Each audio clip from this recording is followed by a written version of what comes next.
কবিতা আবৃত্তি কৰি। কবিতাটিৰ নাম অকৰ্ণমা কৈকি, কবি ডক্টৰ ভৱেন্দ্ৰনাথ শইকীয়া। উগ্ৰতাৰা মন্দিৰৰ ওচৰতে থাকে অকৰ্ণমা যে, চিনি পোৱা? চুৰীয়া পাঞ্জাবী পিন্ধে, মিহি গোফ আছে, শকত, চাপৰ, বগা, দেখা নাই? হ'ব বাৰু থোৱা।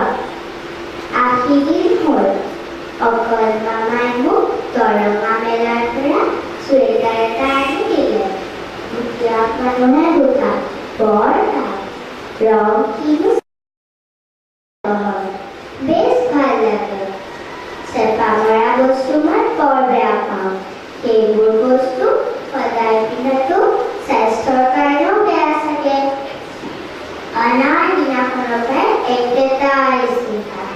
এতিয়া গৰম কমি অকণমান জাৰ জাৰ হ'ব। মাক কওঁ পিন্ধো দে, মায়ে কয় দে সিজি যাবি, মানুহে বলিয়া বুলি ক'ব।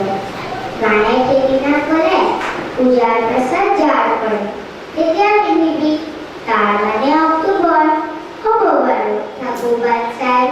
কিন্তু দুৰ্গা পূজা, লক্ষ্মী পূজা, দেৱালীও গ'ল।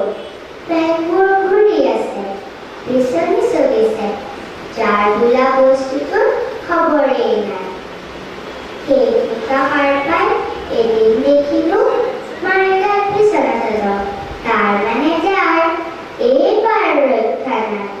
শুন মা, চাবি ল, খোল চুটকেছ, লাগে চুৱেটাৰ। জানা মায়ে কি ক'লে? ৰাণা দুটাকৈ দুদিনহে পিন্ধিছিলি, নতুনে হৈ আছে। সেইটো যে হাত কটা নীলা ভুটীয়াটো বুবুলৰ, তাৰ গালৈ ঠিক হ'ব, তোৰ গালৈ কিনা।